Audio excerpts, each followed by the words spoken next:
आणि भारताचा शेजारी असलेला नेपाळ सध्या अक्षरशः धुमसतो आणि त्याचं कारण ठरलंय नेपाळी जेन झी म्हणजेच नेपाळमधले तरुण तरुणी यांचा उद्रेक।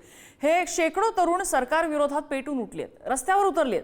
या हिंसक आंदोलनामागचा एक बुलंद आवाज होता, तो म्हणजे सुदान गुरुंग। कोण आहे हा सुदान गुरुंग आणि ही जेन झी क्रांती त्याने कशी घडवून आणली, आपण बघूया हा रिपोर्ट।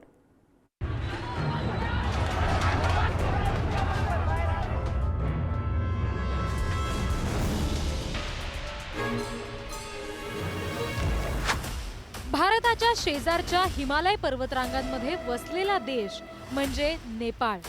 पण सध्या मात्र नेपाळ धगधगतंय, कारण नेपाळमधल्या तरुणाईच्या संतापाचा स्फोट झालाय। रस्त्यावर उतरून हिंसक आंदोलनं केली जात आहेत। फेसबुक, इंस्टाग्राम, यूट्यूब अशा सोशल मीडियावरील बंदी तसंच सरकारच्या भ्रष्टाचाराचा निषेध करण्यासाठी ही जेन झी क्रांती नेपाळच्या रस्त्यावर घडतेय। एवढ्या मोठ्या संख्येनं आणि एवढ्या आक्रमकपणे रस्त्यावर उतरलेल्या या तरुणांच्या गर्दीमागे एक चेहरा आहे, तो म्हणजे सुदान गुरुंग। सरकार विरोधात तरुणांमध्ये असलेल्या असंतोषाचं रूपांतर गुरुंगने रस्त्यावरच्या आंदोलनात करून दाखवलंय। 36 वर्षांचा सुदान गुरुंग हा हामी नेपाल नावाच्या स्वयंसेवी संस्थेचा संस्थापक। सुदाननं हाऊ टू प्रोटेस्ट असे व्हिडिओ पोस्ट केले। नेपाळमध्ये 8 सप्टेंबरला आंदोलनाचं आवाहन त्यानं इंस्टाग्रामवरून केलं। शालेय गणवेशात पुस्तकं हातात घेऊन आंदोलन करण्याचं आवाहन त्यानं केलं। घराणेशाही जोपासणारे नेते आणि श्रीमंत हे सुदान गुरुंगच्या टार्गेटवर होते।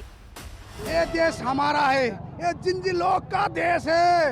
ये नेता लोग सब भाग गया। ये नेता लोग काम चोर है, भ्रष्टाचारी है और ये देश के लिए ये जिंजी ने 2 दिन में सब कुछ कर दिया। ये इस नेता सब ने हमारा 19 वर्ष खा दिया और अब हम लोग का प्रधानमंत्री होना चाहिए और अब हम ये पार्टी का नेता नहीं मानते हैं। कुरियल देश जैसा हो गया, कुरियल शासन हो गया। ये तो गोली का शासन ऐसा नहीं चलता है, कोई देश में ऐसा नहीं चलता है। ये एशिया में ऐसा कम्युनिस्ट शासन आता है, इतना छोटे देश में तो कैसे चलेगा?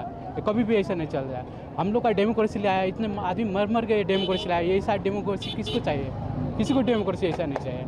आप लोग देख रहे हैं संसद भवन कितना जल रहा है। यहीं पर नेता लोग अपना भ्रष्टाचारी लोग आते हैं, बैठते हैं। उसने सीधा यहाँ पर मारा है, यहाँ पर मारा है, डायरेक्ट वो मर गया है। और ये सरकार ये जो हुआ है ना, ये इतना कुछ ये सोशल बैंडिंग के लेके नहीं हुआ है।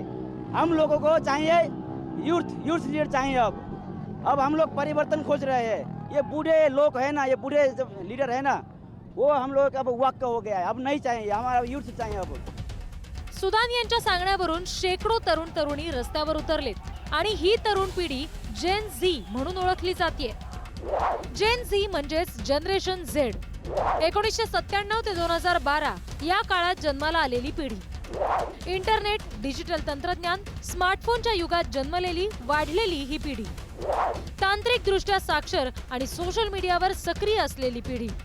नेपाळमधील शिक्षक भरती घोटाळ्याबाबत प्रश्न उपस्थित केल्यावर सुदान यांचं नाव पहिल्यांदा चर्चेत आलं।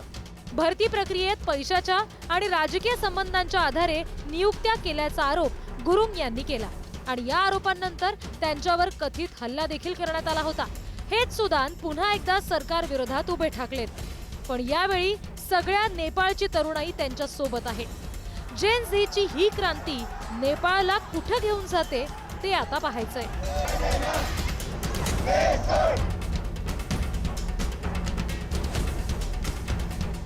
रिद्धी म्हात्रेसह ब्युरो रिपोर्ट, पुढारी न्यूज।